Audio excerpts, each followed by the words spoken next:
It's alive. Okay. It's alive like Frankenstein. Yes, hello to everyone listening. It is your friend Ryan from Twitter who decided to just do a random live stream out of nowhere, and I've brought up friends, Hazel and Peter from Inside Electric. Hello. Hello. Good morrow, my loyal New York City enthusiast racing subjects. Yeah, because pretty much the only way you could have known this was happening is if you follow any of the three of us on Twitter. Pretty much. Pretty much. Well, and you know, people should, so True. more fool anyone who doesn't. People should. Hashtag. I mean, if you can't pick one of us to follow, come on. Yeah, come on. Just have a look and work out whose tweets offend you least. That's how Twitter works. That is exactly how Twitter works. Yes, absolutely, indeed. But yes, I sort of came to this idea to do this stream mainly because later this month, unfortunately, it is on May 30th. Is the 125th anniversary of the first ever automobile race in New York City. I was like, oh, maybe I could do something special. Then I realized, oh, that's like the same day as the Indianapolis 500 this year. So, well, maybe you could do something special. Maybe you could hold the Indianapolis 500. Yes. There is some poetry in that, I think. That particular date holds such significance in American racing. Yeah, it's because I forgot when Memorial Day was made. Well, yeah. It just hit me because it was like, oh yeah, what was Memorial Day called before Memorial Day? I'm like, oh, it's Decoration Day because it's a holiday to remember the Civil War. Yes, we do remember the Civil War. Yes. Yes. Yes.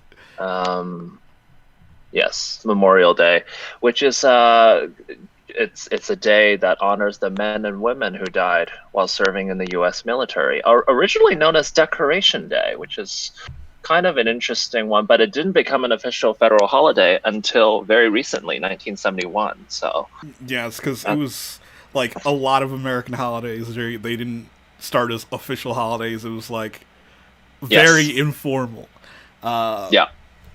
I think it only had to become a holiday because Veterans Day was always an American holiday, which again overseas is completely. It's starting. Veterans Day in the U.S. is starting to have the same level of reverence to Remembrance Day in other countries, which is the exact parallel. Yeah. Oh, well, if you don't wear a poppy, you will go to jail. Oh, we haven't made that a thing in America yet. We're not. We do that in Canada as well, and of course in the UK as well. But there's always this debate about when to start wearing the poppy. Oh God! So I mean, that's tomorrow, the whole. probably. No. That's like a whole can of worms. Because you're supposed to wear it because it's on 11th of November. No. So you're supposed to wear it for those 11 days, but then some people wear it before Halloween, and I'm like, how early? They're too into it. Like, with all due respect and reverence to the veterans and to the fallen military, but it was just that was always a bit of a confusing. Anyway, we've got sidetracked. Yes. Typical. What happened, Ryan, in 1896?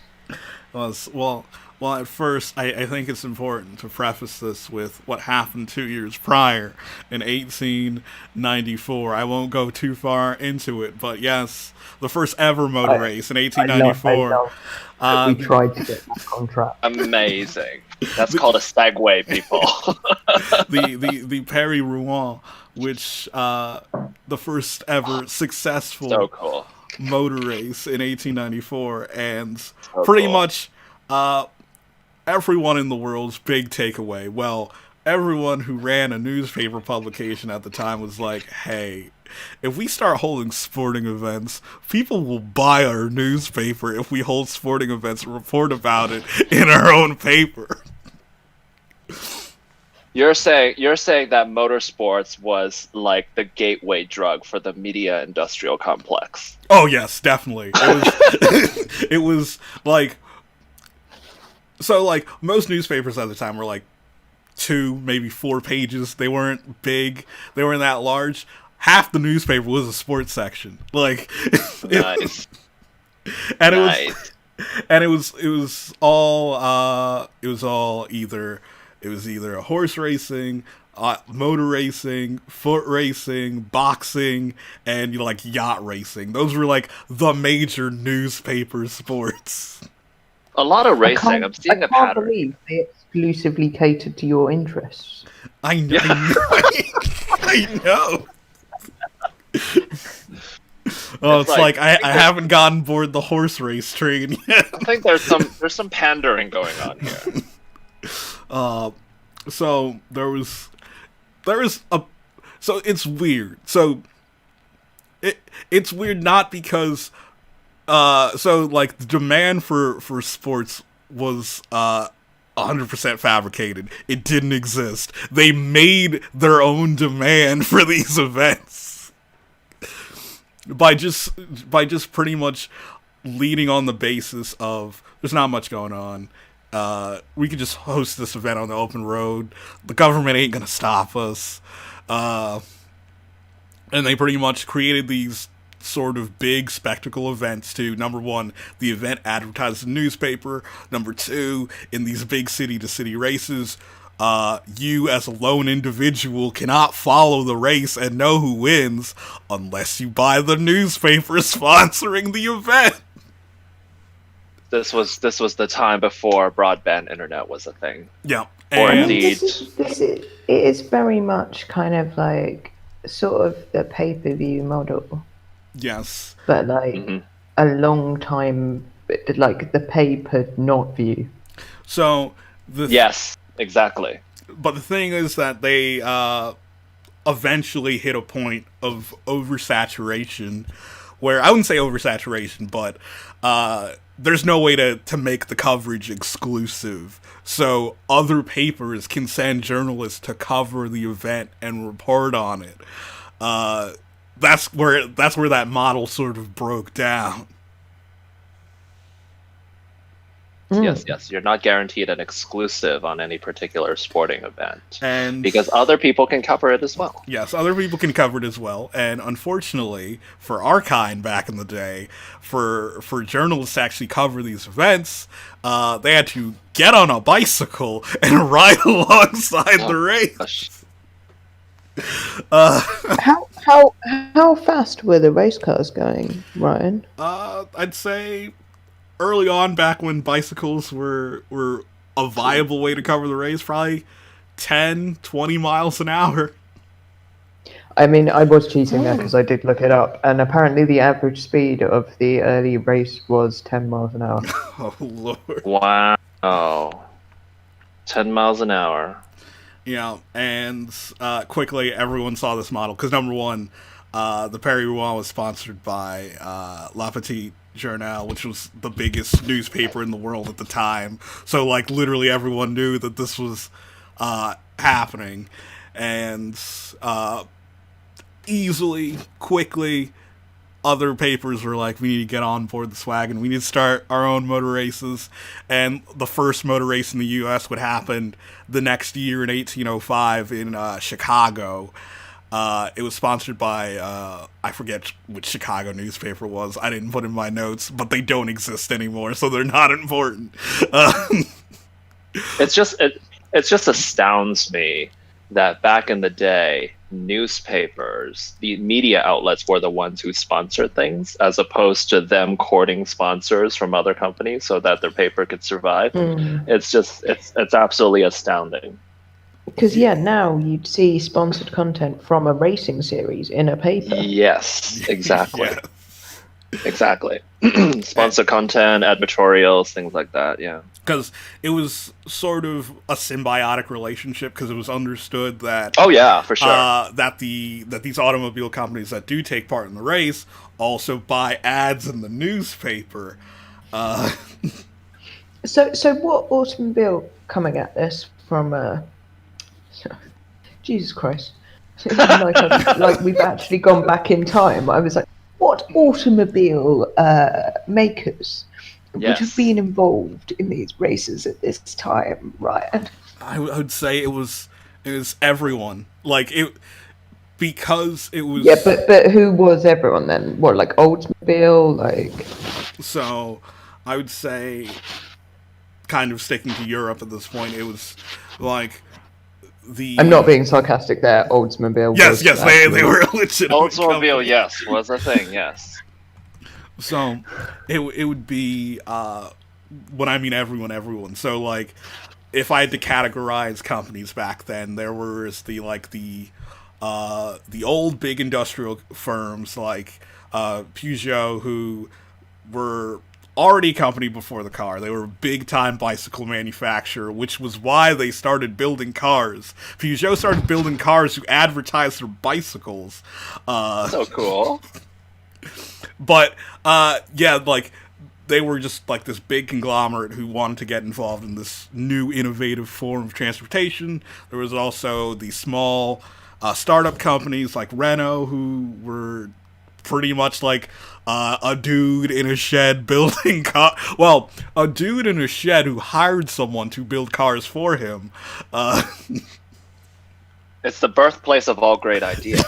Dude in a shed. Dude in a basically. shed and hire an employee to do all the hard work for you. But I think it'll become very clear once we get further along in this history. This is like a tangential story that doesn't. It plays some part, but it's not that important. That the American automotive scene is kind of split into two camps, and like where they come to heads is here in New York City, where Interesting. where one camp is the European import scene. There was a big market for people to import automobiles from Europe and sell them here across the country. Obviously, most of the cars getting imported come through the ports of New York. And then on the other side of things was the domestic scene, where you have these. Everyone was small at the time, small manufacturers. This is pre-Detroit, where small manufacturers, mainly across the Midwest, from Detroit and Indianapolis and Chicago and Milwaukee. They're these small companies who want to make their own imprint on the industry, selling their cars. And pretty much, again, that's the big divide. Domestic and import, and it'll eventually affect motorsport. But Kind of like right now, actually. It's still like very much the American automobile landscape. It's still very much what you would consider domestic, sort of the big three, versus imports. Except the quote imports now, a lot of them are actually made in America. It's just Well, sort of a nameplate. now you cannot get a. I'm gonna say it like you guys, Peugeot. Peugeot. It's Peugeot, people. But you can't get like, this is a big sticking point. I work for an automotive publication, and like everyone's always like, why can't we get the Peugeots? But yeah, you like, for love or money, they're not coming over stateside these days.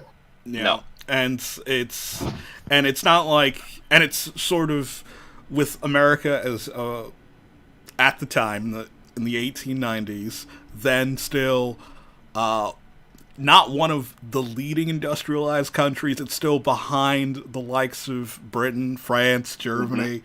But Yeah. America still had this large middle class, and they were seen. America was seen as a market country where you import things to sell, and a lot of the early racing stars, once they retired, became salespeople for these companies in America. Mainly because they had recognizable names through these racing events covered in newspapers. That's so cool. And because I think the winner of the Paris eventually, I forgot, it's a small Belgian firm, he became like the American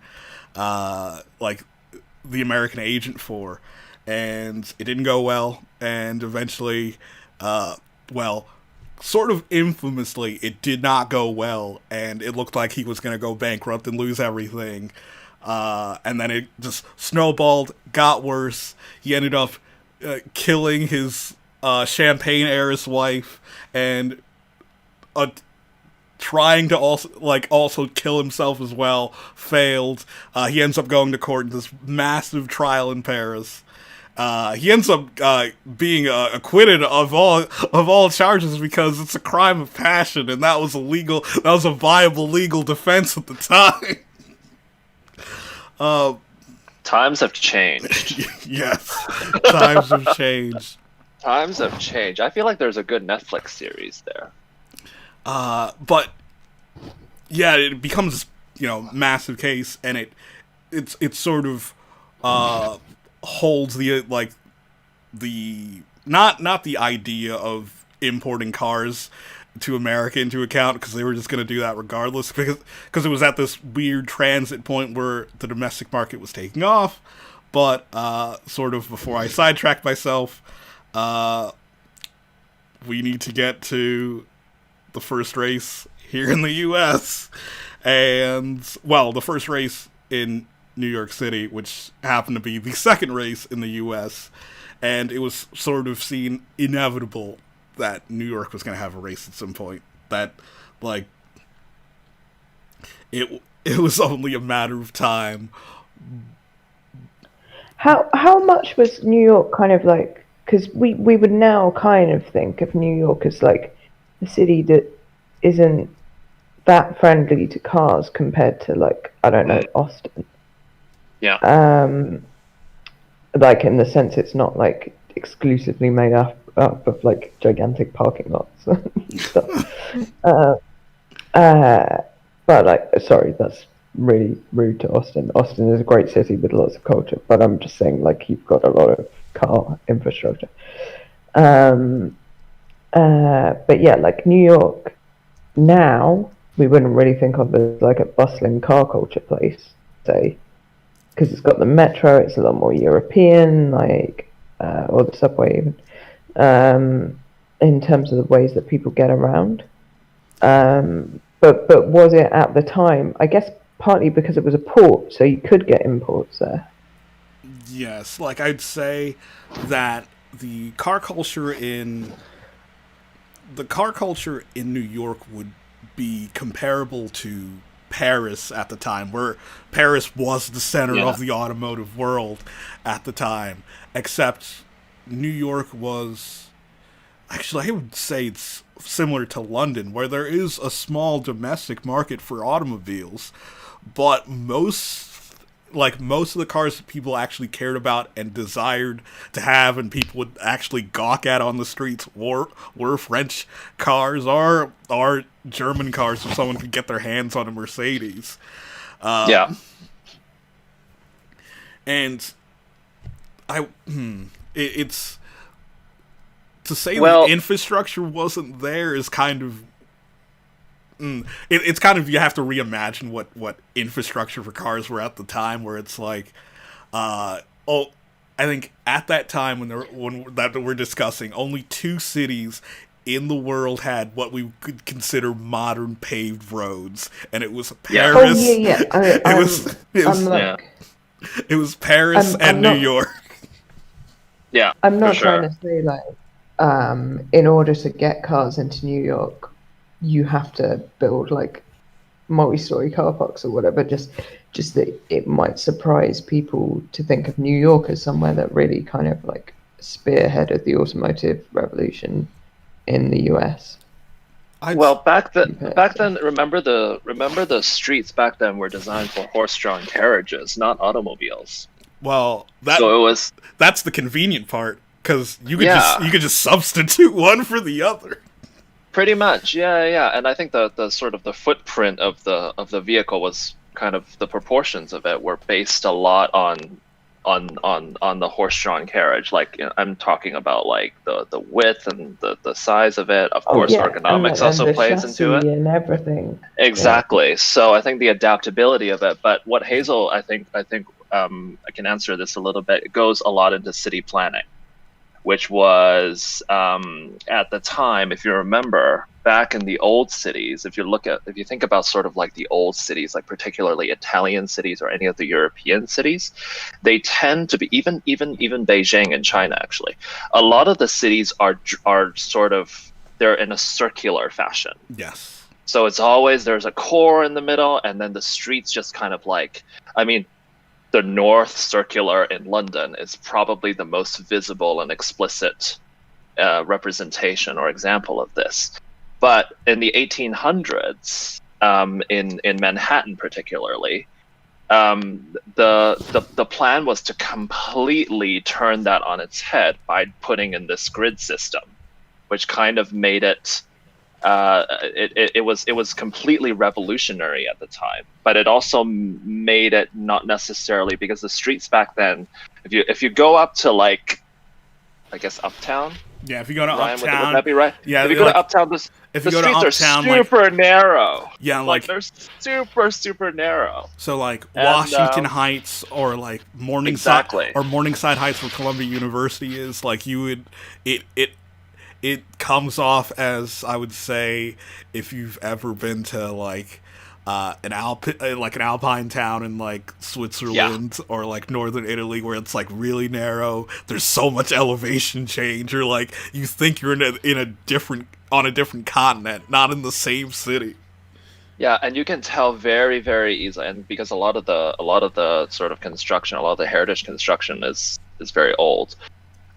You can tell pretty quickly that those streets were clearly not designed for automobiles. No. And it was only sort of in other parts of the five boroughs. I'm talking specifically about Manhattan, and of course the shape, the sort of long rectangular parcel of land where Manhattan is Yeah, it doesn't was really lend itself to any other configuration. yeah, like the grid system for Manhattan was specifically designed for Manhattan. Exactly. And Yeah. uh Which is then copied all over the world. it was copied really, all really over cool. the world. And Yeah. it's also important to note for this first race that at the time the city of New York was just Manhattan. New York Yeah. had not expanded into the Bronx where I live, which used to be a part of Westchester County, or into Kings or Queens counties where Brooklyn and Queens are. Um, so Also where JFK is. Yes, also for where people who are JFK not is. familiar with geography, yes. So, uh, the idea of having a race in New York was always seen as, okay, we'll start the race in New York, but we can't like have the race here because there's just so much traffic, and it was sort of a situation where a lot of the major papers covered racing, but they did not want to be the ones to organize it. So, like the New York Herald covered like racing fanatically. But when it came to the idea of like, hey, maybe we should host a race in New York to boost our circulation, and they're like, no, we can't, because if anything goes wrong, it's on us. Oh, that's true, yes. Even then, they were talking about liability. Yes, like that's always been a thing in early motorsport, where in the regulations they always list that they were always fearful that they didn't want the competition to be seen as an outright race.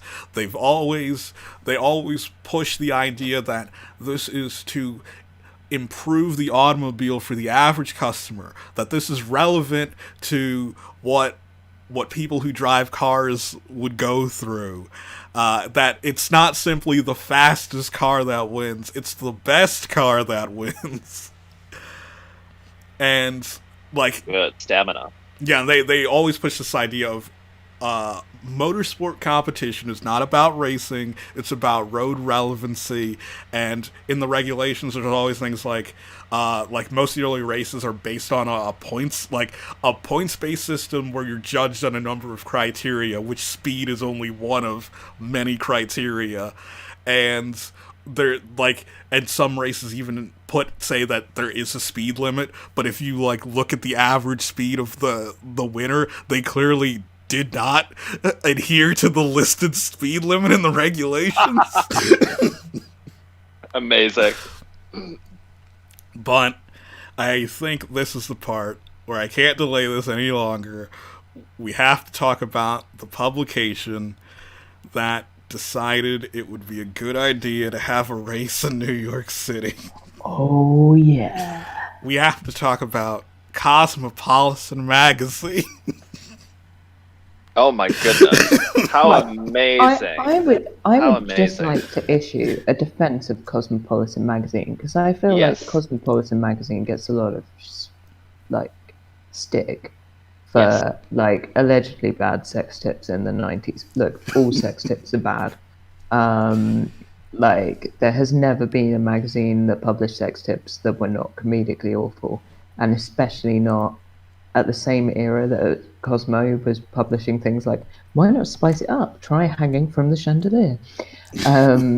We should also So- note that Cosmopolitan magazine at the time, even though it was considered avant-garde for its time, was much more conservative than the Cosmopolitan magazine that you and I might see at the newsstands today. But also, Cosmo now is actually pays for a lot of documentary journalism that we do.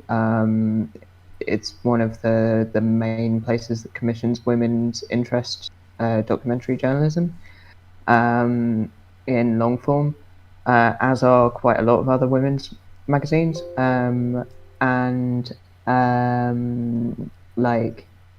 As much as you can rail on it, and I think we can say that there was definitely a toxic femininity culture for a period around hypersexualized performatism, or whatever words you want to use about it, in the 90s, when we all thought eating disorders were a great fashion.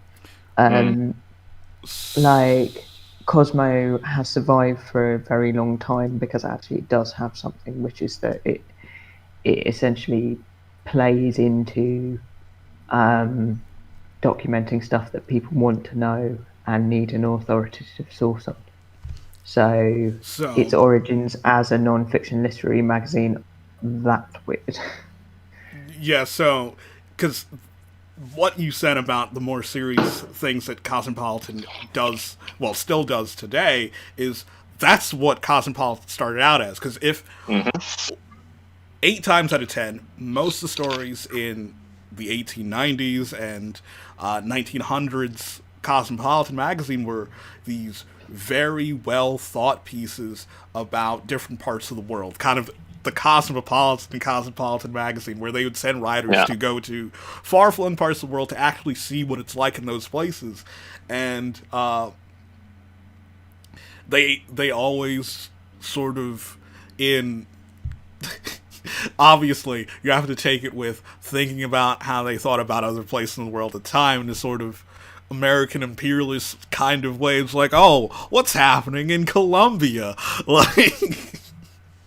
Yeah, it was meant to be. Oh my goodness, this is really fascinating. It was designed to be a first-class family magazine with a department devoted exclusively to the concerns of women, with articles on fashion, on household, on cooking, and the care and management of children. So it was very well rounded. It was kind of like, at the time, it was kind of the magazine of record if you want to demonstrate that you are well read and well educated and intellectual. So it was very, very very high tone. Yes, because kind of in the grand scheme of things, and I think it's still somewhat a thing today, where the general perception of the United States in the world is that it was not a well-read place. It was not the sort of thing that Cosmopolitan was trying to change. That they were trying to get the United States to be perceived as more intellectual than you'd assume to be, which is one of the reasons why they wanted to be the ones to host the first ever motor race in New York City. Cool. Because it was seen as like this is a part of Parisian high culture. Why can't we bring this to New York? And I mean, you don't get more metropolitan or cosmopolitan than that. Yeah, pretty much, yeah. And they obviously wrote they did when they announced the race. They also wrote a feature piece in their magazine about how the horseless carriage was going to bring progress to the United States. It was going to make more parts of the country. Like, it was that this thing was going to be the future. We need to get on board right now. That's really impressive in terms of its futurist sort of direction and how it predicted essentially the future. Yes, and the route that they chose for the race was one of convenience, but also probably one of the most high-profile routes they could have possibly picked for this race, where I don't know where their office is now, but Cosmopolitan, as well as a number of other publications, including my favorite at the time, the Horseless Carriage, the Horseless Age, that covered, you know, the automobile industry extensively at the time, and is all available online in public domain. So if you want to go look to see what the automotive world was like in the 1890s, it is there for you. But their offices was located on Park Row, which is posh, very posh. So Ryan, please explain what Park Row is. So I should establish that Park Row is not Park Avenue. It is not Park. No, it's not Park Avenue, but it does have. There's a reason why there's a park in it. Yes, because what is today City Hall Park, which is, you know, adjacent to Park Row, used to be the New York Commons. And pretty much that is the heart of New York. And I forgot when City Hall moved there, but when they did, all the buildings on Park Row, obviously this being the heart of the city, literally every publication wanted to be on Park Row. If you were a paper at the time, you were on Park Row. The Times was on Park Row. The Herald was on Park Row. And the Park Row was the center of publishing in New York up until they had to demolish half of Park Row to put in the Brooklyn Bridge. It happens. Yeah, it happens. Hey, it's fantastic real estate until the city needs to build a bridge. It's called eminent domain, baby. That's what that's called. So, basically, because, you know, there weren't any laws saying that they couldn't do this, they decided in the route they planned that they would start in New York. Well, start on Park Row in front of their offices and go up Broadway pretty much all the way up until you hit Central Park. They went through the park and then down St. Nicholas Avenue, which is, again, one of the non-grid streets in New York, and then reconnect with Broadway, go all the way to the top of Manhattan on Broadway, cross Kingsbridge, which no longer exists, and then from there, once they've officially left the city at the time, it would be a fairly European style race from that point, where they race along the Hudson River countryside up to Irvington on Hudson, where Cosmopolitan actually printed their magazine. At the at the printers, you turn back and then you just do the route in reverse. Okay, interesting. So it was an interesting route, but there was some very, very clear issues. Number one, they were worried that they were gonna fall foul of the mayor's office, and that the mayor's office would shut this whole shenanigans down. So I think they amended the regulations for the race, put in a speed limit, which got the mayor's office to back down. But I don't know if they have to pay for this, but they were able to get the NYPD to somewhat clear the route. Like, generally, not completely cleared of pedestrians, but like if there are any, like get the horse-drawn carriages off the route, get like any big vehicle or obstruction off the route. If people just want to walk across the road, they could.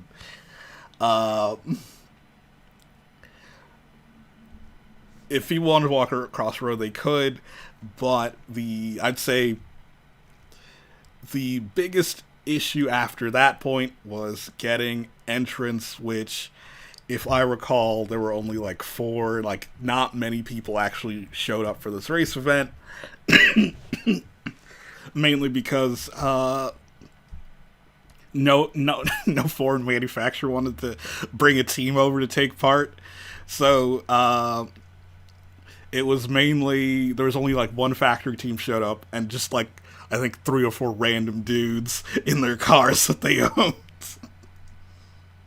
That's the best. That's got like an outlaw vibe to it. Yeah, and let me look it up because I know I have it here. How much money did they give? Because that's interesting. So I think it was a $3,000 cash prize to whoever won this, and $3,000 US in what, 1894? Yeah, so we were talking about in range of like multiply that by 10. Like it is close to like $30,000 today. It is.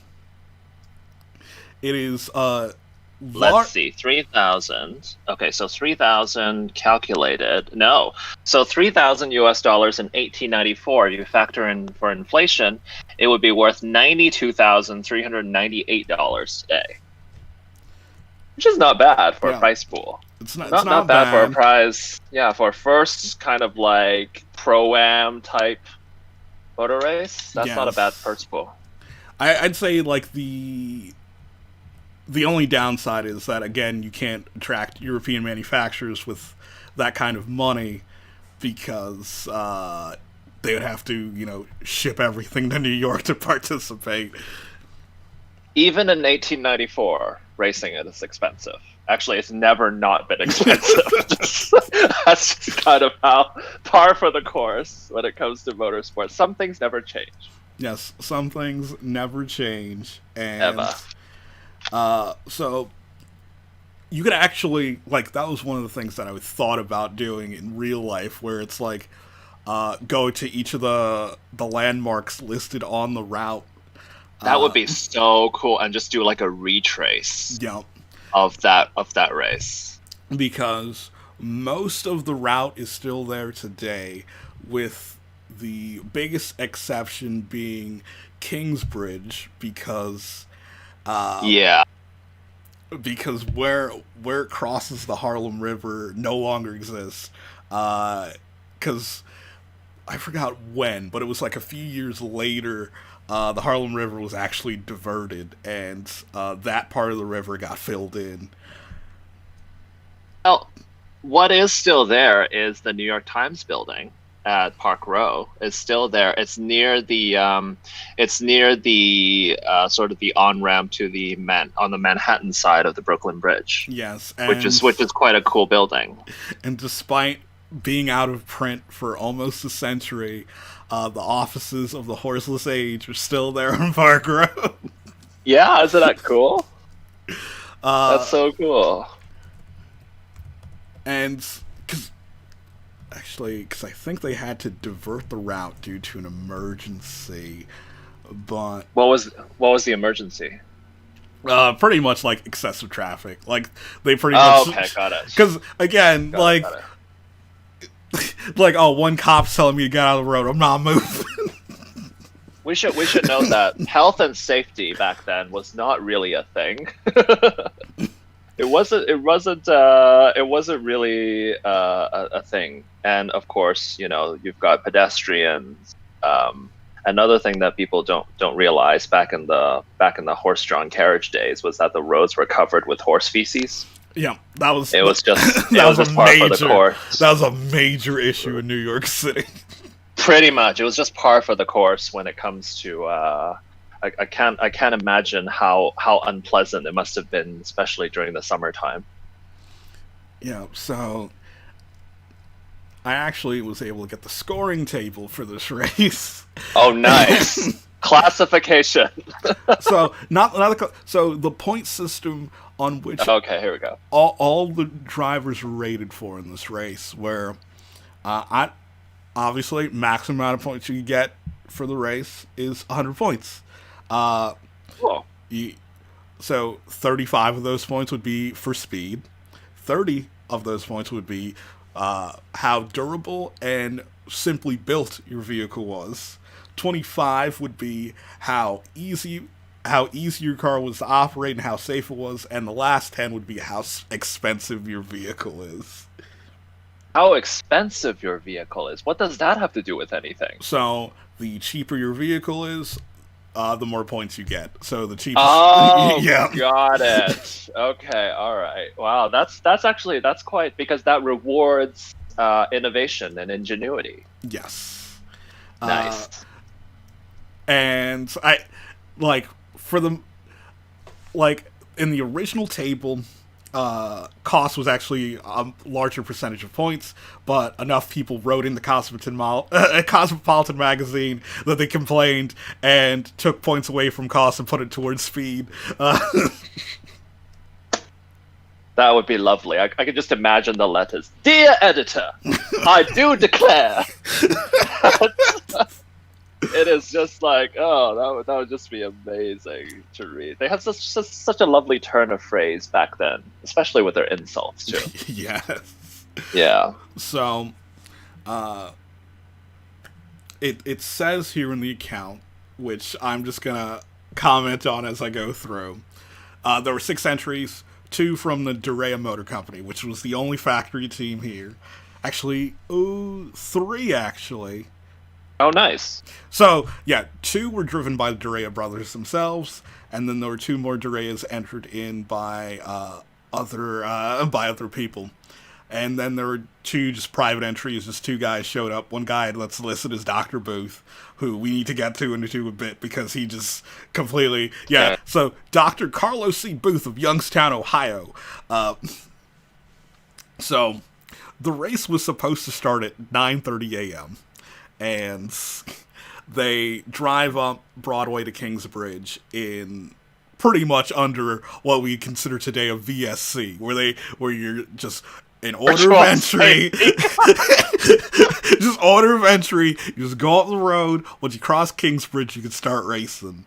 And well, yeah, because the time of day has a lot. It's a big factor in how much traffic there is on the road. Yes.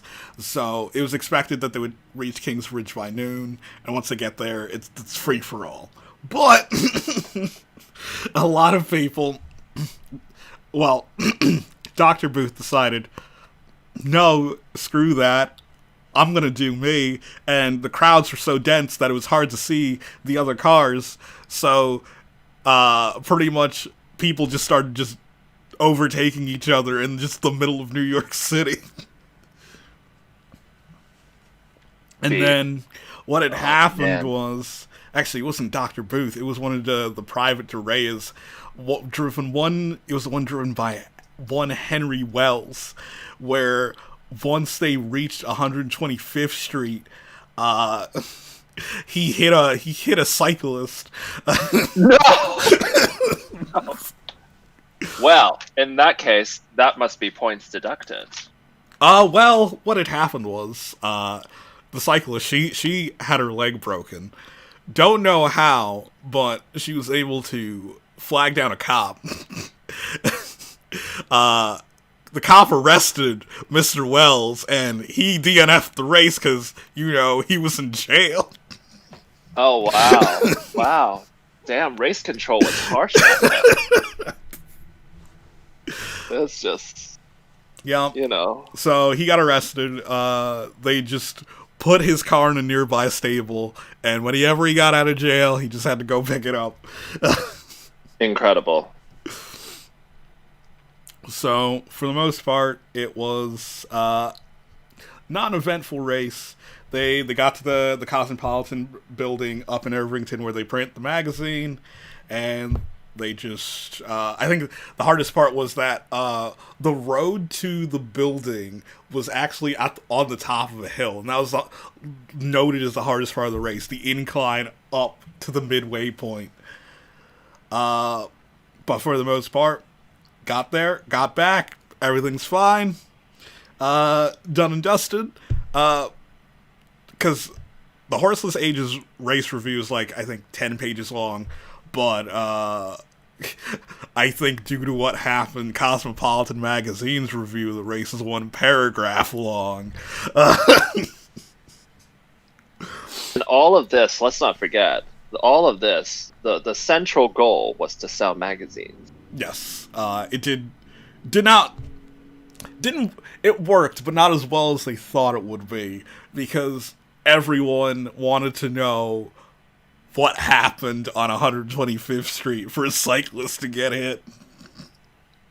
Well, I guess they made news. They made news in the worst possible way ever. Frank Durea won. It wasn't that big of a deal. Though I do find it hilarious that they did list the judges, and so the judges were I wouldn't say aristocrats, but from New York's notable families. Well, You mean they were posh? yes. So one who so they were posh. One who actually comes back later on is John Jacob Astor. Yes. John Jacob Astor, who we know was, I think wasn't he on the Titanic? Yes, he was on the Titanic. He was on the Titanic. Yes, that's right. Yes, very, very familiar. So yes, so the Morgans and the Astors and that's the back then, and William Randolph Hearst, who's that sort of that crowd. Those sort of those sort of industrial, I guess, entrepreneurs who have made a name for themselves. Yes, and so. And the other judges were presidents of the New York Central Railroad, the Pennsylvania Railroad. There was even an Army general as one of the judges, but it was just mainly to just give the event some sort of air of seriousness, despite everything I just said that happened. Well, I'm sure. I mean, if they had a Kardashian on there, they could probably class it up a lot, and it would have been a lot more successful. So yeah, so we spent a bit more time on this race than I wanted to, but it's 125 years. But it is a very important. It is a very, very important race, and as Ryan mentioned, it coincides with this year's running of the Indianapolis 500. So there's a poetic link to the history of American motorsport. Yes, and quickly in the, I wouldn't even say preceding years, maybe by the next year or months later, it's become clear to everyone that hey, This motor racing thing is for the the wealthy because well, I think I should also point out that later that year, in Providence, Rhode Island, there's the first ever oval race in the U.S. and it's won by a Riker Electric, which obviously first motor racing win for an electric car, but That's so cool. In an oval. Like, yes, that's on an just oval. Insane. That's just insane. Though it does sort of set into motion the big kind of the next big dividing factor in American motorsport, where generally road racing you need patrons, either got like state backed races or like magazine backed races, and that's kind of seen as the way Europe goes heading forward. But the way America goes heading forward is, hey, I'm just this guy who owns this horse racing track. It's completely gated off. You need to get a ticket to get in. I don't need fancy sponsors or anything. I just need to get cars and sell tickets to this, and I could make money. Yeah. And America's covered in, well, at the time, not so much nowadays, America's covered in horse tracks, where every state fair had a mile oval, every county fair had a half-mile oval. New York City was, like, one of the reasons, it's heavily debated on how New York City got the name the Big Apple, but one of the explanations that has a lot of evidence behind it is that New York was the center of horse racing at the time, and in the city itself had like 4 or 5 horse racing tracks. And if you look at any of the early IndyCar seasons in, say, 1906 or 1914, like half the schedule was in New York City on horse tracks. No. Though, unfortunately, that's not the next step for racing in New York City. We got to go back to the the families of New York, where the next big event in New York City would be the Vanderbilt Cup. Forgot about the Vanderbilts. Love you, Gloria. Oh, of course, direct descendant Anderson Cooper. Yes.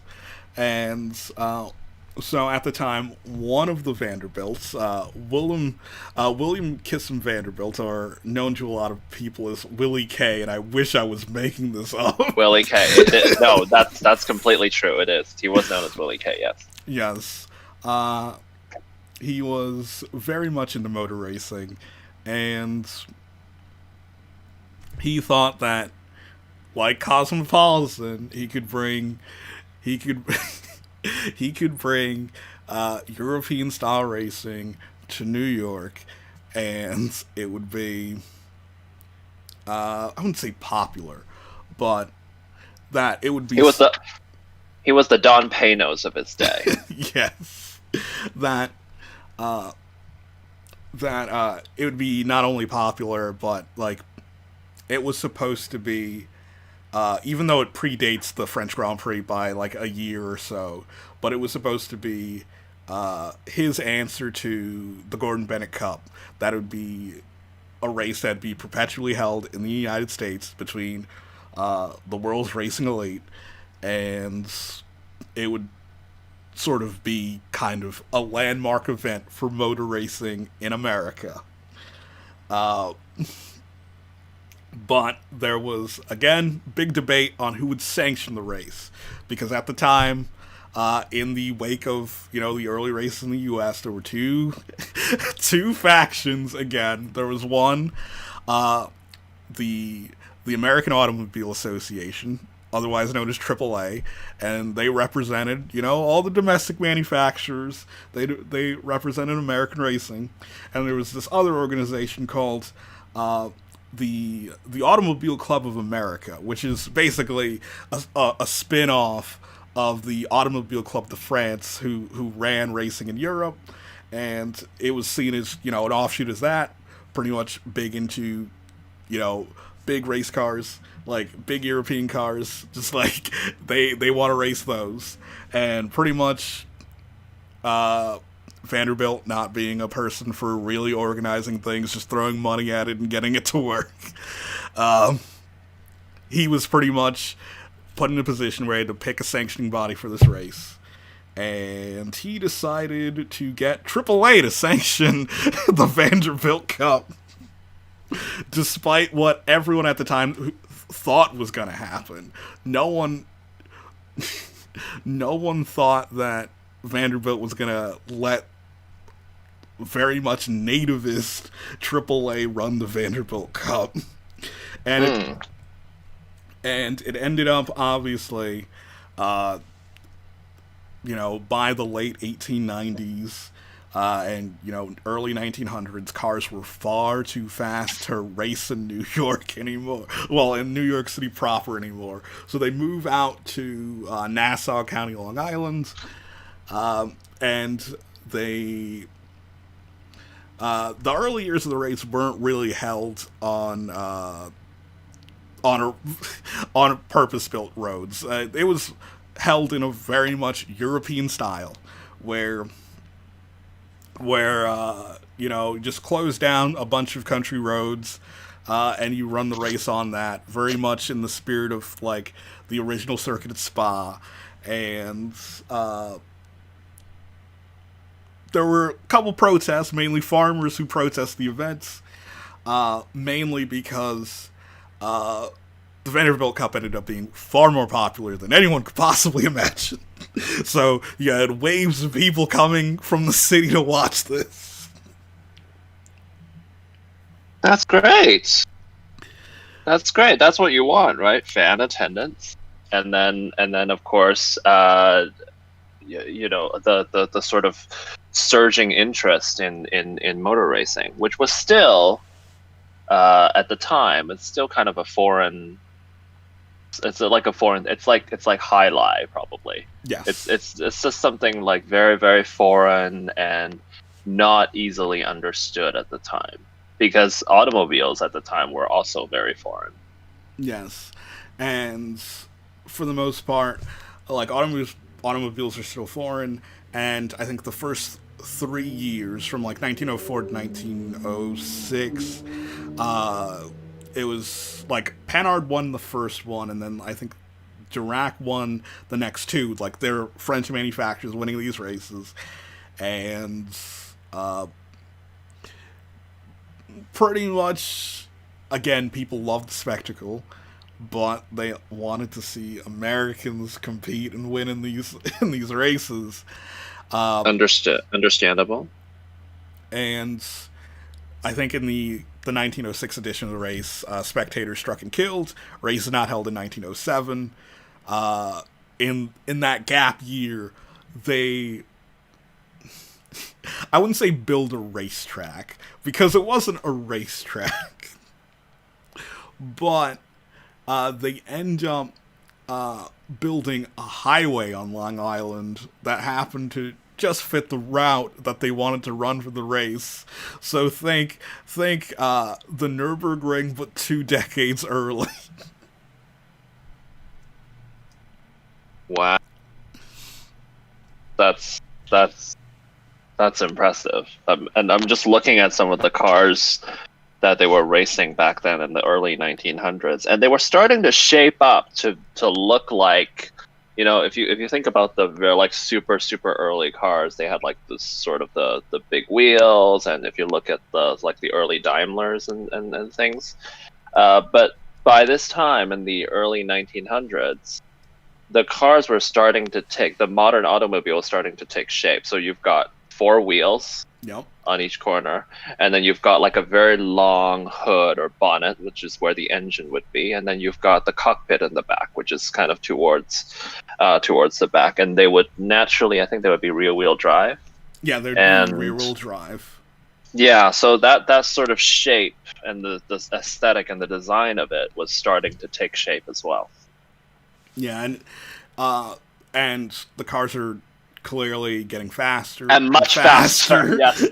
A lot faster, yes. They were getting a lot faster. Now, of course, I'm not talking about like, I think I saw the Indy cars at Texas doing like what 220 plus. We're not talking about that speed, but we were like Like, it was getting pretty fast, like 50 to 60 miles an hour at the time. I think they were already getting up to that speed. I'd say, yeah, in terms of like that'd be average race speed. So like they Yeah, could hit 3 digits. That wasn't an issue. They could get to 100 yeah, yeah, miles yeah. an hour, and Yeah.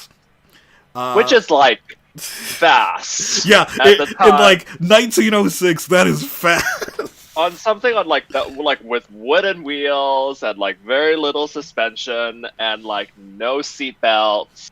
It would like again, health and safety just wasn't a thing back then. So it's Like, just it's like it wouldn't be you wouldn't be off the mark if you called it a death trap. yes, because they were faster than most trains. Like they're faster than every train at the time. Like these were Yeah. the fastest vehicles on the planet at the time.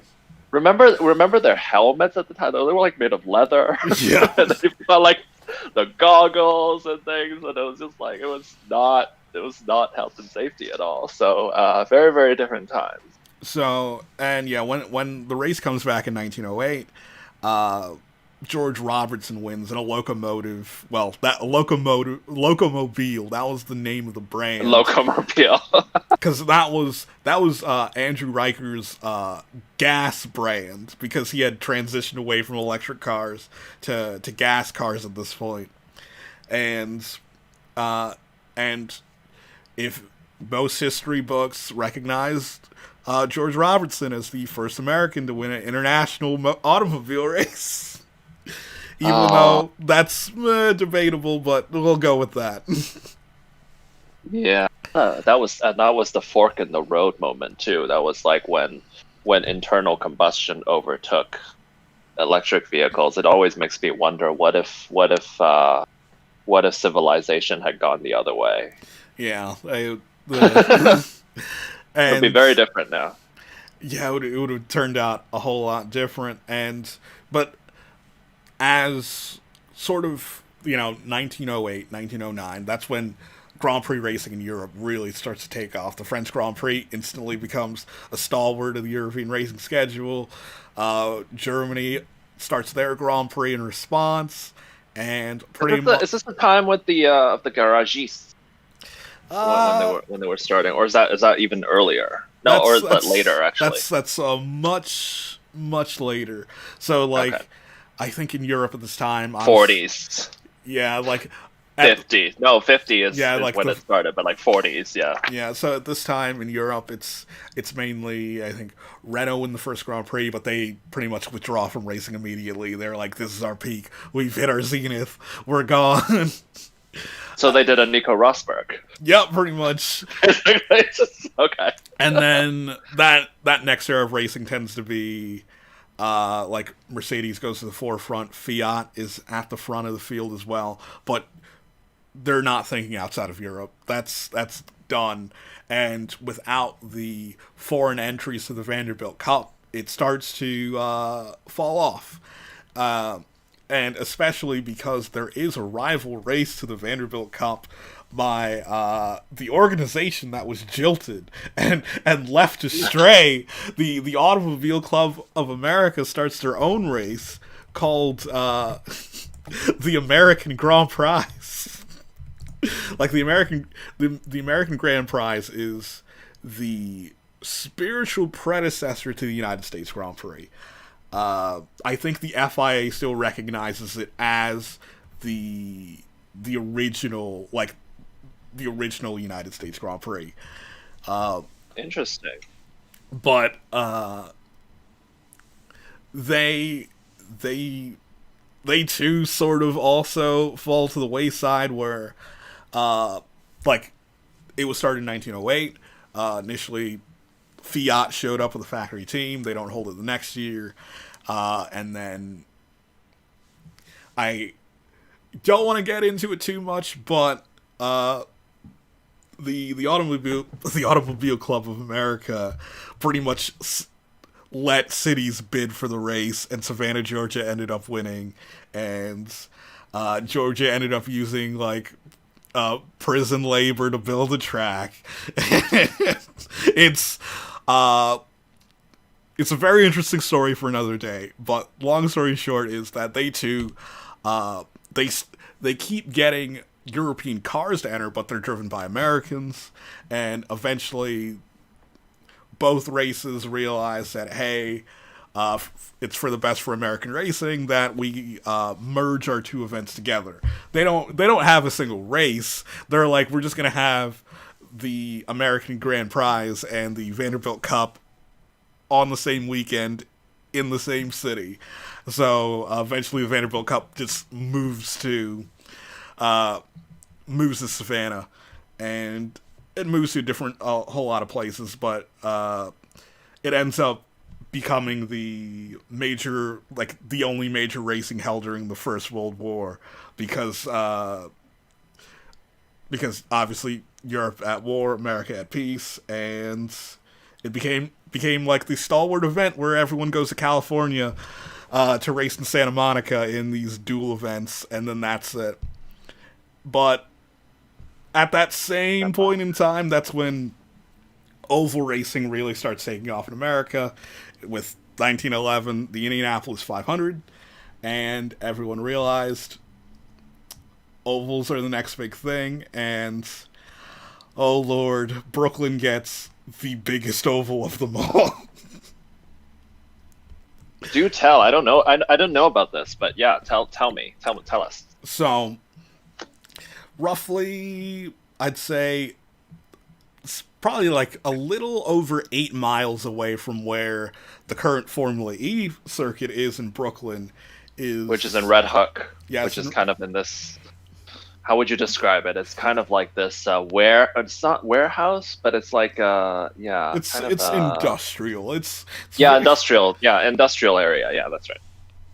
So roughly about 8 miles southeast is this other neighborhood, Sheepshead Bay, and in Sheepshead Bay there used to be a horse track for a very brief period of time. I think like a year or 2 years. The New York State government actually banned gambling, and it pretty much caused like the entire horse racing industry in New York to like collapse, and they pretty much have to find other things to fill it up in the meantime. And eventually the track in Sheepshead Bay gets shuttered, and then it gets bought by a number of interests, including Eddie Rickenbacker, who would eventually become the owner of the Indianapolis Motor Speedway. And basically, Sheepshead Bay gets converted into a board track. And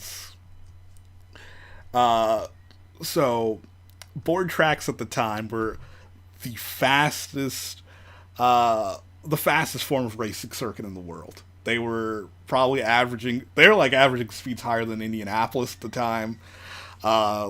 Probably like 130, 150 miles an hour. That's crazy. And in those cars, yes, it's crazy. Because like it's mad.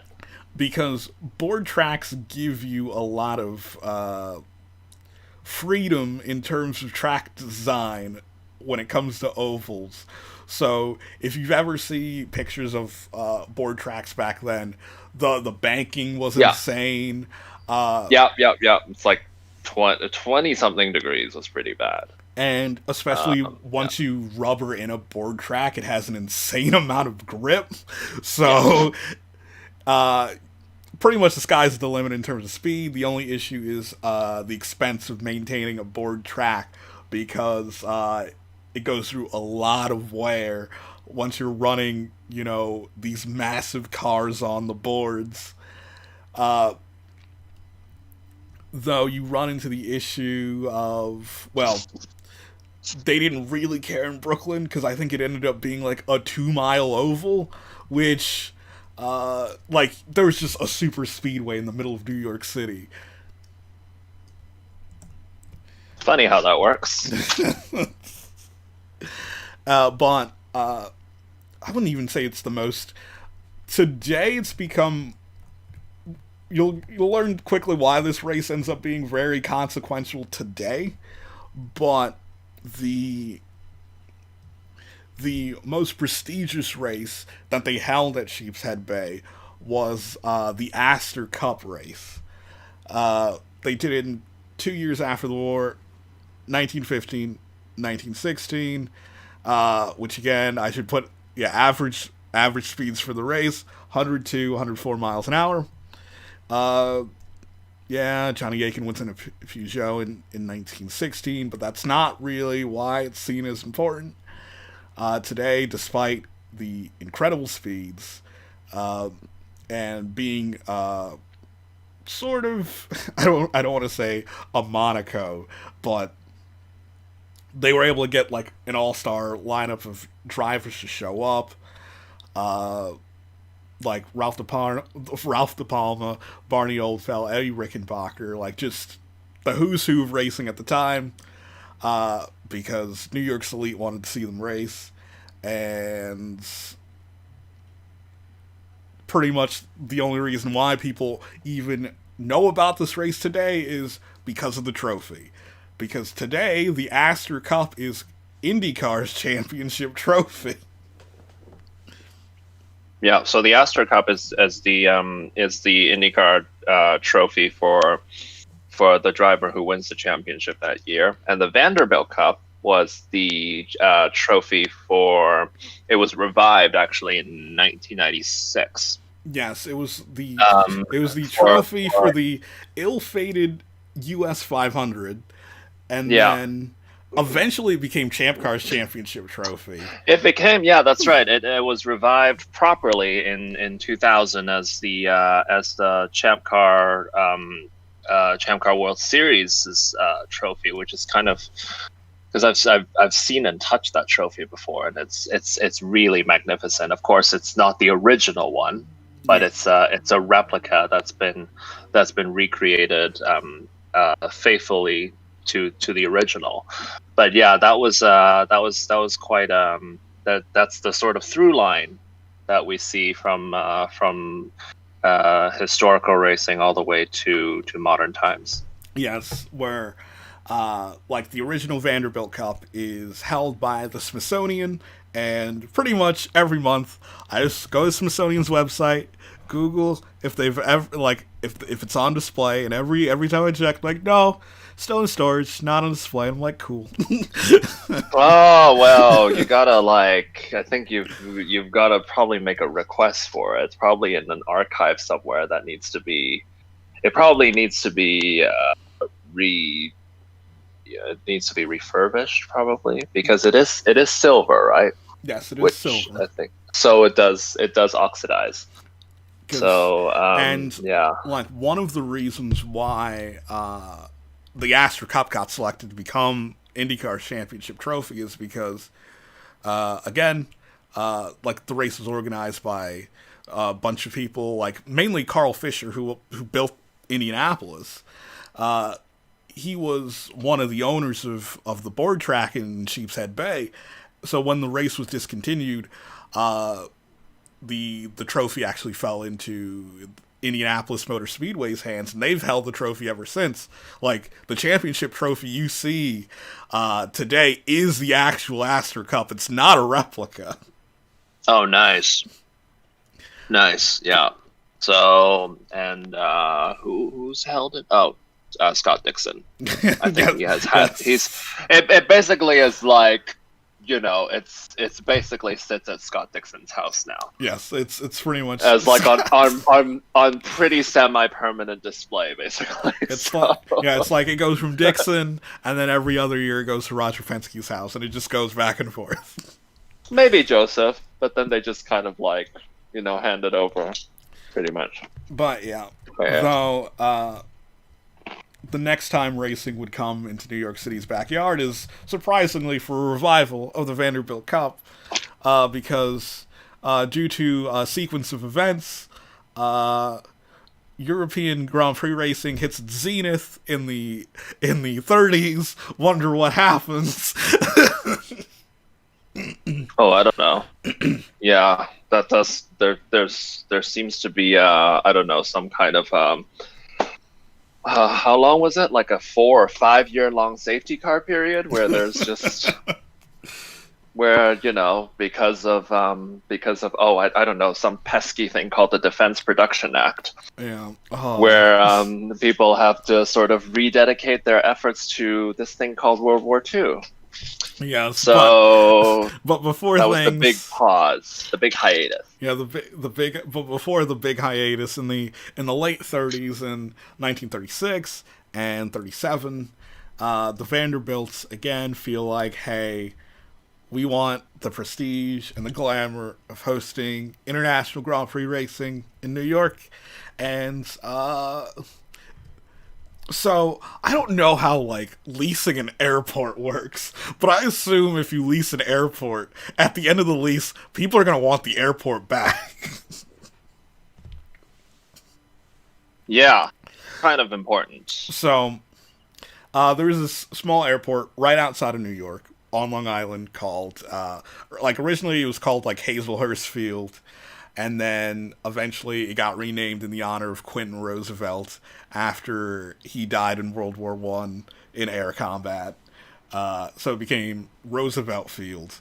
And then George Washington Vanderbilt III, which is a mouthful, and Eddie Rickenbacker raised the funds to revive the Vanderbilt Cup. They leased this airport. And I wouldn't say like it's just any other airport, because that's like the airport that Charles Lindbergh started off to fly across the Atlantic, and Amelia Earhart used the field a lot. They lease part of the airport and just demolish it and build a racetrack. Which is kind of, I mean, that's kind of ironic, because as we know, race cars are basically airplanes but flipped over. Yeah. So, and of course, there's been sort of a history of racetracks at airports. You know, Silverstone is one, Sebring is one. You remember Champ Car used to race at Cleveland Airport. Yep. Burke Lakefront Airport. So yeah, there's definitely a history of that. Basically, any sort of like wide open flat surface is always very, very it's always attractive as a candidate for a racetrack. Yeah, just any wide open flat surface. And pretty much like they built a racetrack of two kinds. They built a combination car racing circuit and horse racing track. That works, yeah, that works. And the Vanderbilt Cups of the 30s get it is like the dream Grand Prix IndyCar crossover race. And to the shock of no one, the massive Grand Prix cars that Auto Union, because Alfa Romeo show up for the first one, and Tanzio Nuvolari wins that one. Nice. And the next year's event was won by Auto Union with Bernd Rosemeyer. He wins the second year. And which is Audi now, for those people who don't know. Yes. And pretty much 38, the race is not continued. It's not seen as competitive, where it's just assumed that it's assumed that whatever European Grand Prix team shows up, they're gonna win, just because based on the rule set and the cars they run and like the development, the budgets for development, where it's like Alfa Romeo is a state-owned company whose very, very right-leaning government pumps a lot of money into their racing program. They some dude out in Indianapolis in a shed can't compete against that.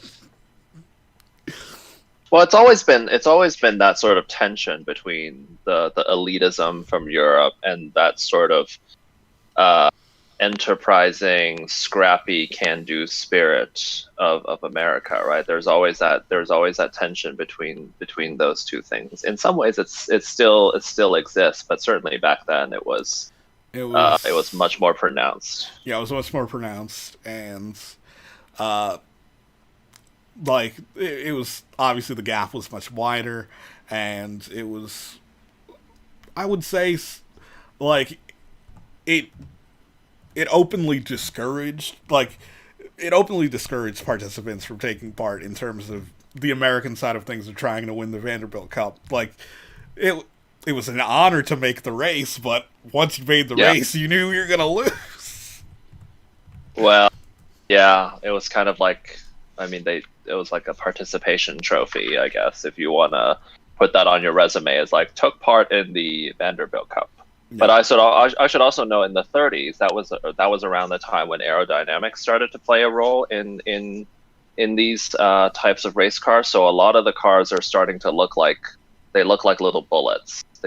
You have much more sculpted body work. The cars are much more tapered, and that was when aerodynamics was better understood, and it was understood as a mechanism by which race cars could go faster and faster and faster. Yeah. And there were, of course, also advances in internal combustion technology as well. I mean, they were still heavy, still like V12s and things like that. But, you could start to see, much more sleeker, instead of steel, it's aluminum construction. And so the advances there were also taking place at the same time. Yes, and these advances were taking place, but not really in America, where it's sort of not in America, but it was happening in Europe, which was why that was to illustrate the point of the disparity between performance, which is why if you were an entrant in the United States, you don't have a hope in hell in winning against these much sleeker and much more advanced European machines. Because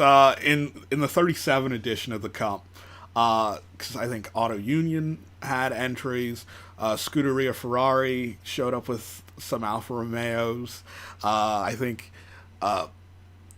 Mercedes cars look so beautiful too. They're so amazing. Yeah, and Mercedes sent British driver Dick Seaman to take part in the race. And, no joke. Yeah, that's his actual name. I'm sorry. No jokes, you guys. I mean, we didn't know what phrasing was back then, for those who are like Archer enthusiasts, but no jokes, please. And yeah, like, I think it was like it had to be at least 26 car field. Like European entries locked out the top 6. The race was dead after that point, and due to the war happening, a lot of things changed, and probably when racing really came back into form in the U.S. was the 1950s, and across America, road racing, like European-style road racing, closed country roads became a big, like, widely popular. You had, in the New York area, you had the Bridgehampton Road Course, and if you go upstate, you had the Watkins Glen Road Course. You had Lake Elkhart in Wisconsin. And beautiful. Yeah, the Monterey Road Course out in California. Yeah. But I think it was either 52 or 53 during one of the races at Watkins Glen, on Main Street, down Main Street in Watkins Glen, if you've ever been there, a child was struck and killed by a car, and immediately our AAA decided to ban road racing across America, meaning that everyone had to frantically build purpose-built road courses for racing. That's how we got, Road America replacing Lake Elkhart. We got the Watkins Glen Circuit we now today replacing the road course. We got, for our story, we have Bridgehampton Race Circuit replacing the Bridgehampton Road Course. And obviously this same time Sebring's built. Laguna Seca's built. Like all these circuits were built at the same time, pretty much due to this ruling.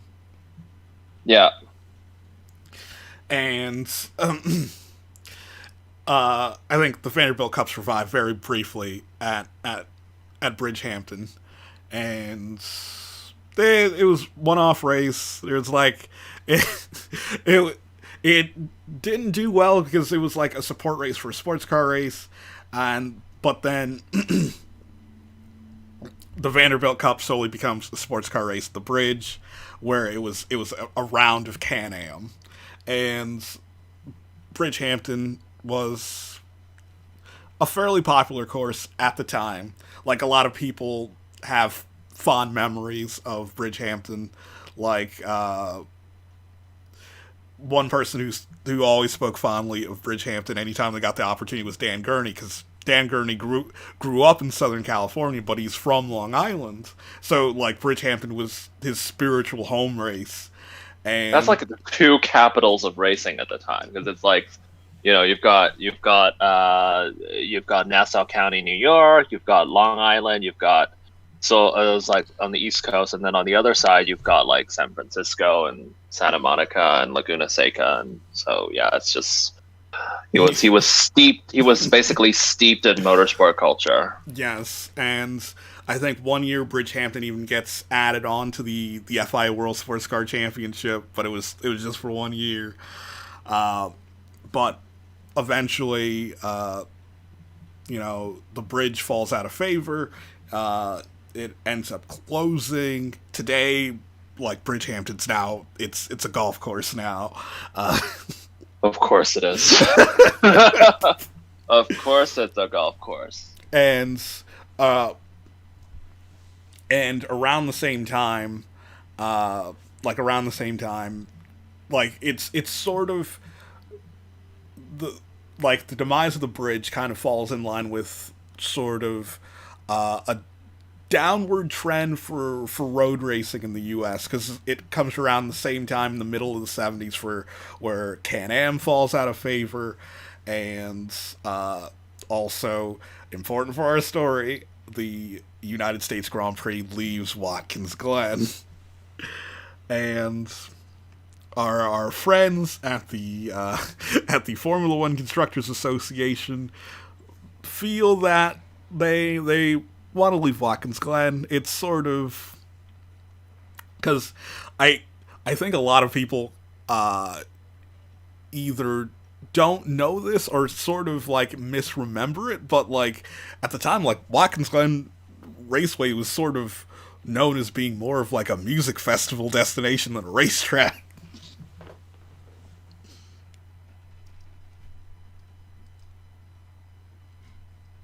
And yeah, with the Glen falling out of favor, Formula One want to move to more scenic destinations. They want to move to New York City because if they could race out in Long Beach, why can't they race in New York City? This shouldn't be an issue. Mm-hmm. And the plan that Formula One had, well, specifically Bernie Eccleston had, was a street race in Lower Manhattan around the World Trade Center. The city was pretty much deemed that like logistically impossible. There's no way they could ever just shut down Lower Manhattan for a Formula One Grand Prix. And they threw up the alternative of, hey, out in Queens, in Flushing Meadows, we have, Corona Park, where New York City has hosted the World's Fair twice. All the accommodations are there. Public transportation goes there. Everything was ready to go. They even laid out a circuit for Formula One there that would have been viable. But it wasn't the New York that everyone imagines New York to be. There's no skyline. It's just a park. It's just a park. Mm-hmm. And I think they also throw out another option, which would have like had some skyline, but not a lot. They're like, okay, if you don't want to race here, well, there's the sports complex on the other side of the river in New Jersey, the Meadowlands, where we could set up a track in it, like a parking lot style street circuit where you could race. And then they took that even more as an insult and pretty much threw out the idea in general that if we can't race in New York City, if we can't race, in what people expect New York City to look like, we're not racing in New York. CART ended up taking that offer, and they have the Meadowlands Grand Prix for, I think, like almost 10 years. Really? But for the most part, like, the Meadowlands Grand Prix is not seen as a prestigious event. Like, I don't know. It's it's weird in terms of CART tried to make it a marquee event, but it just didn't have the look of one, because it's hard to sell. It's hard to sell a street race in a sports complex parking lot as a marquee race event. That's true. I mean, usually, if you're thinking about a marquee event, you're talking sort of an iconic location, preferably at a permanent facility. Yeah. And something that is, I mean, even Monaco, which is kind of what you would consider a marquee event, it is kind of permanent because it's just, the streets are there and everything. But to sort of have that as a parking lot is not really conducive to it being sort of to it being an iconic and marquee event. It doesn't reflect the station that it should be befitted. Yeah, and and looking at what they expected to happen and what happened with the kart race at the Meadowlands, it was strange in terms of it was immediately the second biggest race on the calendar, only second to Indianapolis. Like, immediately year one, it was already bigger than Long Beach. That just shows you how barren the choices were at the time, right? It wasn't. Yeah. It might not necessarily be reflective of the quality of the racing, but just how few options there are at the time. Yeah, and I think most of the years they averaged around 35,000 spectators. They had around pretty decent. Yeah, pretty decent. They were like, capacity was somewhere around 60,000, and they expected like 50,000 people to actually show up. But yeah, there's the thing about the Meadowlands, that the Meadowlands is like the middle of nowhere. There's nothing around there. So it was a street race without a city, pretty much. And it didn't play well on television. And despite it being the second richest race on the calendar and having decent attendance, TV ratings were just bad for the race because it just didn't look good on TV.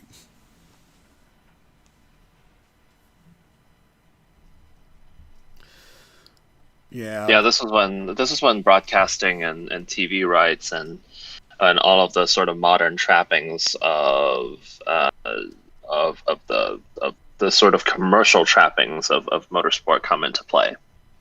Yes, and I think the race ends up being ended around 1992 or a bit later, but there was always talks about trying to move the race somewhere else, where it's like maybe we could have a street race in Washington, D.C., or, moving it to a community along the New Jersey coastline with actual view of New York City. Postcard race. Yeah, a postcard race. The postcard race. And those ideas eventually came to somewhat fruition 20 years later in the early 2010s with what was dubbed the Grand Prix of America. That Formula One would finally get their race in New York City, which, like, sort of tangentially, like around the same time, this is when Austin wins the bid to host the United States Grand Prix that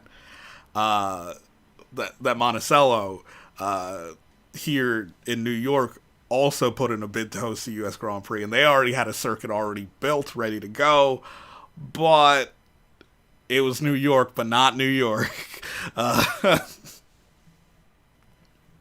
Hmm.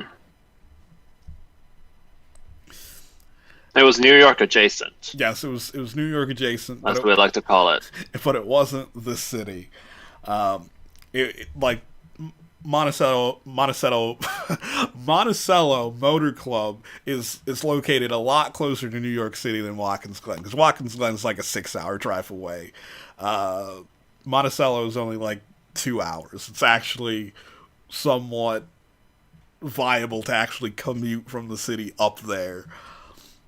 But Formula One wanted a street race in New York, and it looked like they were finally gonna get one because the the city adjacent Jersey community of Weehawken, New Jersey, seemed like they were gonna be the hosts of a Formula One Grand Prix. Nice. And probably like the most notable thing about Weehawken, New Jersey up until this point is like, oh, isn't that where Alexander Hamilton got shot? Like, yeah. If only there was a musical about that. Only if that musical came out a bit earlier, maybe the F1 race would have happened. Yeah. But it seemed like it seemed like it feels like I say this like every 5 years, but it seemed like that this was the time that F1 was going to make it in America. Because with, the race at COTA, and now, the plans for the street race in New Jersey, it seemed like everything was going to go right, and New York was finally going to get its postcard race on the Formula One calendar. But, things fell apart quickly. So, financially, one of the biggest reasons why this race was going to work was that it was going to be subsidized by the state government of New Jersey, because for some reason New Jersey has a cultural subsidy to subsidize big events. Or film or TV to advertise the state of New Jersey, and one of the projects that they were subsidizing up until this point was getting canceled from television, and that project was the, at the time, popular MTV series, The Jersey Shore. I swear, when the gene pool of that area has been irreversibly changed. Yes, and they were like, we're gonna take this money from the Jersey Shore and put it towards a Formula One Grand Prix. Which is not. I mean, that's it's a creative way of funding a Formula One Grand Prix if a little naive, because they have no idea how much it costs to actually fund and host a Formula One Grand Prix. Yes, because there was still a lot of money needed to actually construct the circuit itself. The subsidies was only going to cover the sanctioning fee to FOM, and this seems like the dumbest issue to run into. But the biggest debate was who would pay to repave the roads for the race. And it was, hey, the promoter should pay for it, or the state government should pay for it since they are clearly actively promoting this event, or or the local municipal government should pay for it. So like all the communities that run through should pay for it. So like Weehawken in West New York and Union City would all pay for it, and like no one wanted to pay for this. No one wanted to pay to repave the streets.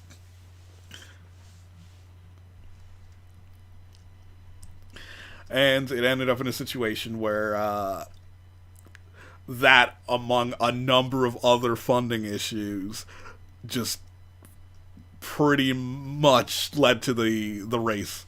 I wouldn't even say being canceled, because it never really got its way onto the schedule, because they never even got to that point. Yeah, for sure. It was it was, I mean, was it it was a bit vaporware, I guess. It was just it was a pipe dream that just kind of yeah, I think the promoters or the organizers grossly underestimated what it takes to put on a race. Though, And that's even, that's even like, without, especially for a mega event like this, though you really need the support of the city, and Yes. that's always hard to solicit. and it was so surreal because they got so far along in the process that they Yes, it's like, it's happening. I was like, sure. It's like when you have Sebastian Vettel doing a demo run of the circuit, you better be sure it's happening. And then I think she took, if I remember correctly, he took Lee Mackenzie at the BBC around in an Infiniti sedan and just kind of like traced the track of where it was supposed to go.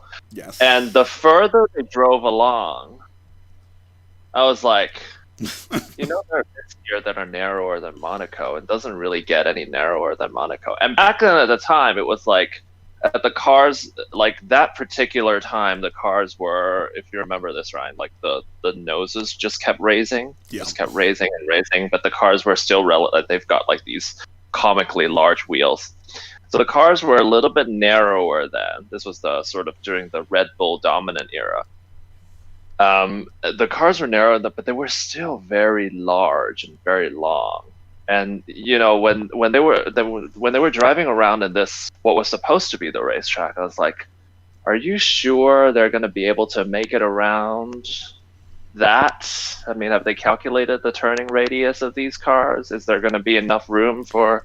Because in order to race, in order to race as a Formula One race, you need the track to be homologated and certified as a Grade 1 circuit. yes, And that would be a very, very big challenge. Monaco is always an outlier because that's just been there since 1950, so that gets a pass. But then every track that comes afterwards has to conform to certain FIA circuit standards for health and safety, and it was pretty clear by then that circuit was gonna not pass that.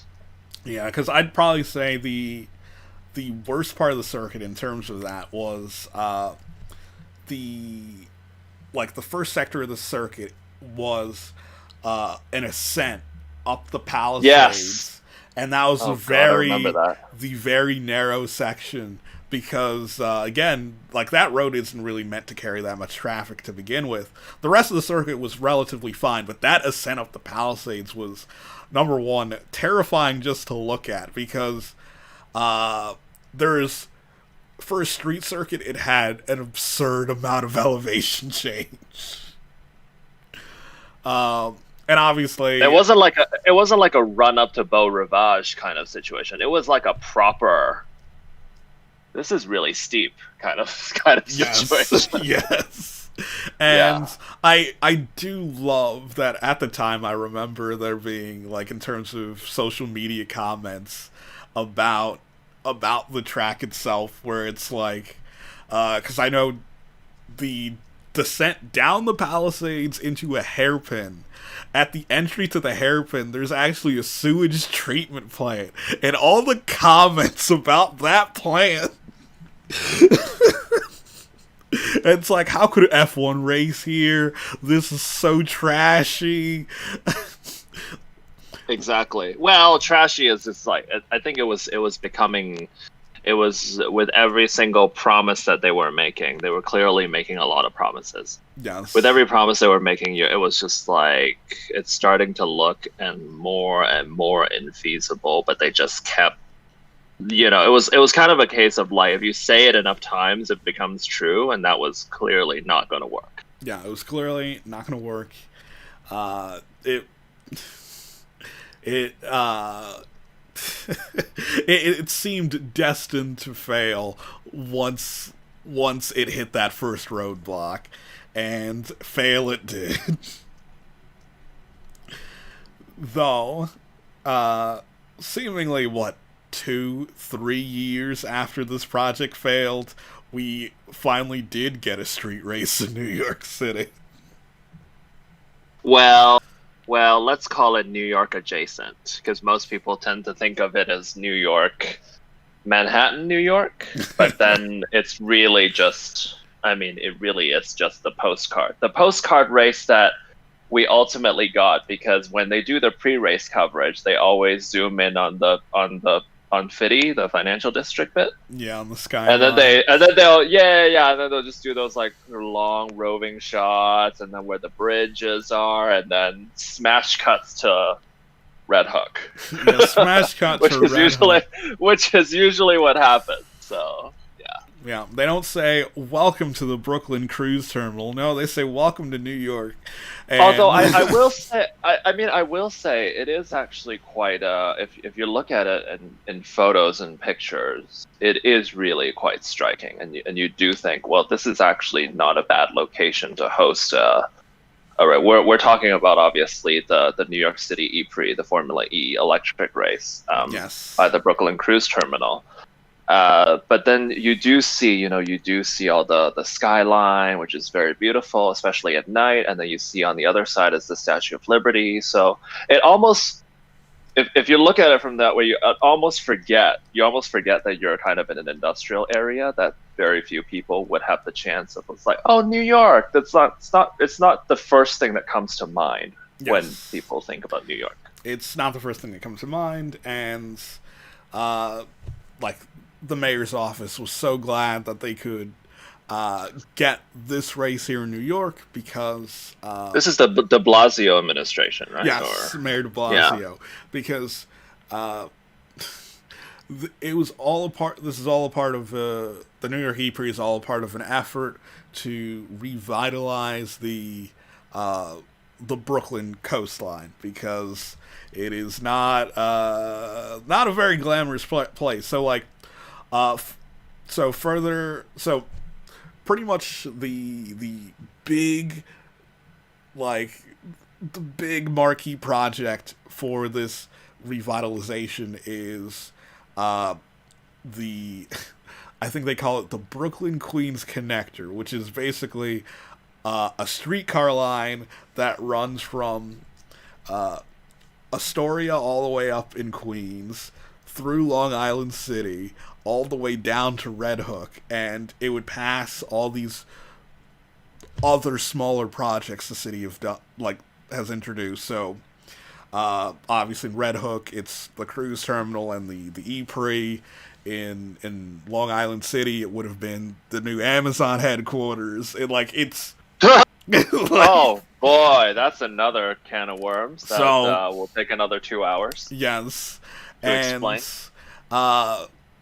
And honestly, if pretty much most locals don't like this streetcar idea for a variety of reasons, but another thing that kind of connects all these communities that are getting revitalized, that they're all very low income communities, and they make a big point that it's like, oh, the streetcar is connecting all these public housing developments, and I'm like, it's one of the reasons why I've always feel conflicted about the New York E-Prix.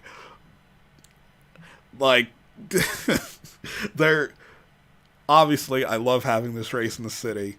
It is a fantastic event, but there other reasons why this race is happening that I don't feel comfortable about. It's, I mean, it's always. I think anything that any kind of sporting event that showcases the city and also attracts visitors. I'm of course one of them. Yes. To the city is always it's always a fantastic thing from a sort of a tourism and hospitality angle, and especially now with the pandemic going on, we actually made it 2 hours into this discussion without mentioning the pandemic once. So Yeah. I think that's some kind of a record. So, but especially with like post recovery. I think that we're gonna be looking more and more to these types of events, whether it's sporting events or conventions and things like that, to really sort of revitalize the industries, which have just been completely decimated. So Yes.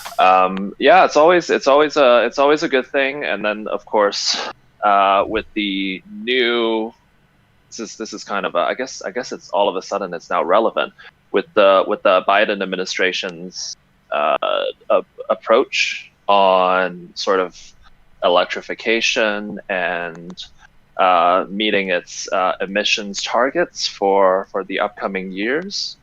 That's definitely going to be something that's more relevant, because as we know, Formula E wants to speed up the adoption of electric vehicles, and so electrification is going to be part of the United States strategies to meet their emissions goals in the future.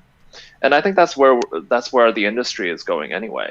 Yeah. So it's part of why this race could even be a thing, because it's something that the mayor's office has been like really adamant about cutting down emissions, whether it be pushing New York City's taxi fleet to move to electric, or adding congestion charging to the city itself, where like it's, again, we've gone through 125 years, and this is the first time that like the city government and the Motorsport series trying to race in the city have been on the same page about anything. Which is kind of remarkable, and I think this is the kind of, I think we're kind of at the inflection point where this is going to be a permanent transition. So it can't really be undone by any other future administration, because the private sector is already on board with it, and then you've got legislation, and then you've got the buying power, the electrification of the federal fleet, all of that stuff. It's definitely trending in that direction, and I think that trend is now becoming more and more irreversible, which is not a bad thing. Yes, and it's sort of, at that point where, because I think when they initially signed the deal with Formula E to race in Red Hook, it was a 10-year deal, and we're quickly getting to the end of that 10-year deal, and it seems like are we almost at the 10? Are we almost at the 10 years now? This doesn't seem like it's been around for that long. So okay. So here's 2025 would be the last running of the race under that contract, I believe. Does 2020 count though? Oh, I don't know. I'd have to email the mayor's office. That's quite quite interesting. Oh yeah, okay. So the race, the first edition of the New York City E-Prix started in 2017. Yeah. And so we still have quite a few. So there's been what, three runnings? Yeah, three runnings of the E-Prix so far, and hopefully, if all goes well, there will be another one this year. Yeah, and the city's fully expecting to host the race for the foreseeable future, and they said even if it would require a change in venue, they're fully willing to accommodate that they want Formula E to remain in the city. Where would you go, though? Like, if you were... Well, I think it would be circling back to earlier in the episode, where they would probably move to Flushing Meadows Park. Oh, wow. Okay. Because it's, again, one of the only few places in the city with enough public transport links. It's Yeah. already used to hosting massive sporting events, whether it be, the New York Mets or the U.S. Open. Like, it's it's strangely like, hey, what if like Albert Park was actually designed to host a sporting event? Actually, okay, so I'm googling Flushing Meadows Park, and it's a pretty interesting location. Yes. It's yeah, yeah, it's still it's kind of by the water Yeah. if So, you were to like Willets Point or where City Field is. well, But it's not by the water in terms of actually having a view of the yeah, city. it's not like now. It's not Yeah. like where we have the Red Hook district, but yeah. So that was also, well, it would actually be easier to get to. I Yes, it think would be because easier to there's get to. there's a subway stop right there. Yep. Um, yeah. So that would certainly be quite interesting. Because the city's plans to always host a street race, whether it be mainly for Formula One, is that all the small lakeside paths that they have around Lake Meadow in the park, they would just expand them to whatever width needed. Like, it was sort of when they had the second World's Fair in the park, it was sort of planned that if we need to convert this into a racing facility, they could. Oh, interesting. So it would be like you said, it would be like an Albert Park type, or even yeah. So it'd be like an Albert Park type facility where it's kind of a flexible. It's like a multi-purpose kind of like where the Autodromo is in Mexico City, Yes. where it's part of a big sprawling complex of like stadiums and parks and community spaces, and of course there's a little racetrack there as well. So Yeah, because sort of, I also can't believe we've gotten through this entire thing without mentioning him once. That Robert Moses sort of envisioned gosh, this, right. that envisioned Yes. this to be, Oh wow. because after the Second World War, most of New York's population starts shifting out east towards Long Island. That's where you really see the population of Queens explodes. Brooklyn just goes through the roof, and a lot of the old horse tracks end up just getting demolished and replaced with public housing. Like Sheepshead Bay, that speedway is now housing. Most of the tracks in the Bronx became public housing. And it was foreseen that Flushing Meadows Park would be a new Central Park. That would be just Central Park, but bigger. Oh wow. That's crazy. Yeah, it doesn't. I mean, people tend to think of it as like, oh, it's a very. We're talking all 5 boroughs here, Yes. not just a little parcel of Manhattan that most people know it by. But yeah. But yeah, pretty much Flushing Meadows is like the crown jewel of all the parks that line most of eastern Long Island, and it sort of got to where Moses wanted it to be this global attraction, but it mainly became a green sports venue and less of an actual park that people go to. Cool. And then there's a big globe as well. Oh yes, Which the kind of reminds me Unisphere. yes, the Unisphere. Yes, that's what that is. So there you go. Yep, we've covered all 125 years.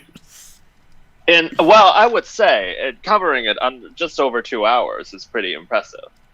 Yeah, it's certainly a lot to take in, and it's I don't know. It's always strange to think that New York City does have a place in racing history, albeit very sporadic. Well, yeah, because I think it does take a lot of collective will for these things to happen.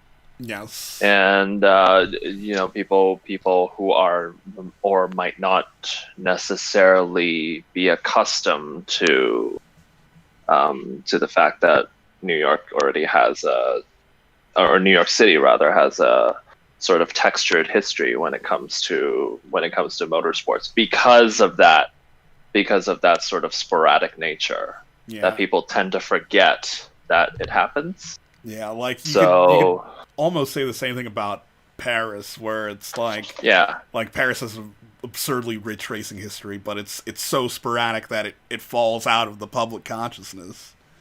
Yeah, well, the first motor race started there. Yeah. So it's insane. And then the first endurance race, so the Paris to Beijing race was also there too. So and it's always like, I think the best analogy is just like running a car and then parking it and then having to restart it again, and it's just like a very, very sporadic, and that's always that's always tricky. It's much easier to have, say, a speedway like in Indianapolis, where you're constantly reminded of the motorsport history. They have race cars at the arrivals area at the airport, so it's a much more explicit and those types of places really lean in on their motorsport heritage, whereas New York is just, and also because there's so many things going on in New York City. Yeah. The FOMO is real, like in New York. If you live in New York, like that's the other thing that I've spoken to New Yorkers about. It's like, it's so exciting to live in New York, but then there's so many things to do on any given day that the FOMO is just like everything is always happening. Everything. There's so many different things, and motorsport is just one small part of that. And so it's very, very hard to have it be part of the cultural conversation. Yeah, because anytime a racing series goes to a city, it's sort of, they want to be the number one thing. Yes, there tends to be a lot of the places where you visit, it tends to be like steeped and immersed in the culture, and it's always the dominant driving force around anything that comes after. So but it's kind of an interesting and sort of a fascinating look at almost like the invisible history of motorsports in New York City. Yes, maybe sometime this month when I have more time, I'll do a full actual write up with more details than I did today. That'd be really cool. Yeah. So, any plugs before we go? Oh, plugs. Plugs. Speaking of racing, there's plenty of racing this weekend. The Monaco E-Prix is this weekend in Formula E, yes. And for the first time, they're going to be using the full Grand Prix circuit, or as we like to call it, the extended layout. We are mindful to not say that it is an identical layout to Formula One, but it is very close. It is a unique interpretation of Circuit de Monaco. Yes, it is. So that's always cool, and to see electric race cars go around some of the iconic corners and bits of the track that were made famous by Formula One so many years ago it's probably going to be a really, really special. It's going to be a really, really special thing. So of course, we'll be covering it on Inside Electric. We'll probably do some Patreon stuff, and then we'll do our usual debrief podcast where we will probably go over time, as we always do, because there's no shortage of topics. Although it is just one race so it's just one round. Yep. This weekend, just on the Saturday. So man, back to the that would, traditional Formula E round. yeah, we're just kind of used to we're used to the double headers at this point. That I'm just like, oh, what do you mean there's no race on Sunday? So it's just it's kind of a return to normalcy. Hopefully, one of the many things to return to normal. So really looking forward to that. Yes, and I'll be covering the Monaco E3 on Motorsport 101 when we do the episode reviewing it next week. It's gonna be it's a lot of racing this month, a lot of Monaco this month. A lot of Monaco this month. There was a historic was last month, but Yep. there's this, and then there's the Formula One race that's coming up. So yeah, it's all happening. Yep, it's all happening. And again, you can follow all three of us on Twitter. I'm pretty sure they know. Yeah, that's how you got here. That's how but if you don't, do follow us on Twitter. Yes. And, yep, signing off. And